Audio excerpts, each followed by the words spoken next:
Yang terakhir, ini masih dalam konsep rencana, ada yang mengatakan, ya sekarang ada sekolah rakyat untuk desil 1-2. Bagaimana untuk desil 3-4-5? Ya mereka tidak miskin ekstrem, tapi mereka juga susah. Mereka harus dapat akses kepada pendidikan yang seperti ini. Sedang saya susun, saya minta Dikti sama Dikdasmen, mungkin dibantu oleh kementerian lain juga, menyusun suatu satgas khusus untuk mempelajari kita membangun sekolah terintegrasi di setiap kecamatan. Berarti kita mungkin harus bangun 7.000 sekolah terintegrasi ini. Maksudnya, sekarang SD, SMP, SMA atau SMK terpisah. Padahal ada fenomena karena mungkin angka kelahiran kita menurun, banyak SD kita kosong. Ada gurunya 6, muridnya hanya 4, 5. Jadi ini tidak efisien. Mungkin kita konsolidasikan, tapi di kecamatan ada suatu sekolah yang fasilitasnya sangat baik. Tiap sekolah terintegrasi harus punya laboratorium yang cukup bagus. Laboratorium matematik, kimia, biologi, laboratorium bahasa. Bahasa sangat penting. Lapangan kerja. Orang Filipina banyak diterima di mana-mana karena dia bisa bahasa Inggris. Kita diminta.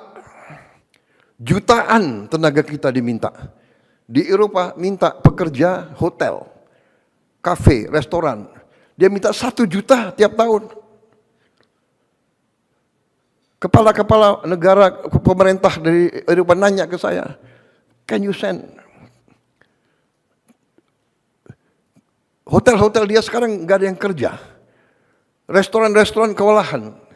Rakyat mereka tidak mau kerja sebagai pelayan. Dan mereka terkesan katanya orang Indonesia ramah-ramah. Ya, berarti kita harus didik mereka bahasa. Ada yang bahasa Inggris, mungkin paling banyak di Eropa. Mungkin juga kita didik bahasa Arab, bahasa Mandarin, bahasa Jepang, bahasa Korea. Juga kita diminta perawat untuk rumah sakit dan untuk caregiver. Untuk orang tua di sana nggak ada yang mau jadi perawat dan caregiver, karena caregiver dan perawat itu pekerjaan yang berat, fisik juga berat, berdiri dari tempat tidur ke tempat tidur, urusan dengan orang sakit berbahaya itu. Di rumah sakit pusat daripada bakteri dan virus, dia harus berani, dia harus mandiin. Bayangkan ini pekerjaan, rakyat kita terkenal tabah dan sopan dan ramah. Mereka minta. Jadi ini harus kita siapkan ke situ. Karena tadi kita sadar lapangan kerja yang kita butuh. Jadi sekolah terintegrasi ini belum boleh saya gunakan sebagai prestasi. Ini baru embrio konsep. Ya. Tapi sekolah-sekolah ini saya kira sudah saatnya kita pikirkan. Jadi fasilitas sekolah rakyat dikurangi berasrama. Kenapa anak yang paling bawah ini kita taruh di asrama? Supaya keluar dari lingkungan kemiskinan. Jadi dia punya kepercayaan diri. Ya kan? Ya paling banyak yang ingin ketemu orang tuanya, nggak apa-apa. Orang tua datang, dia juga pulang tiap akhir pekan, tapi dia keluar sementara 5-6 hari dari lingkungan kemiskinan.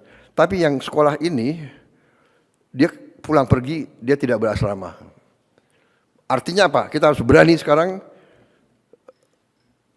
siapkan bus antar jemput untuk anak-anak sekolah itu. Tapi ini saya kira jalan keluar, dan ini nanti saya minta Dikdasmen dibantu Sains, ya, dan dibantu menteri-menteri lain.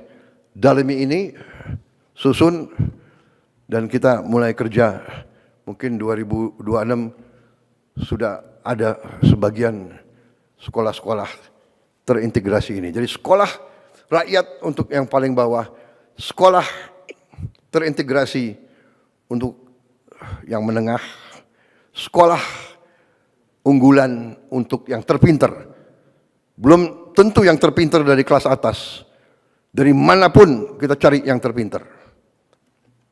Saudara-saudara, itu di bidang kesehatan, pendidikan, dan kemanusiaan. Jelajahi cara baru mendapatkan informasi. Download Metro TV Extend sekarang.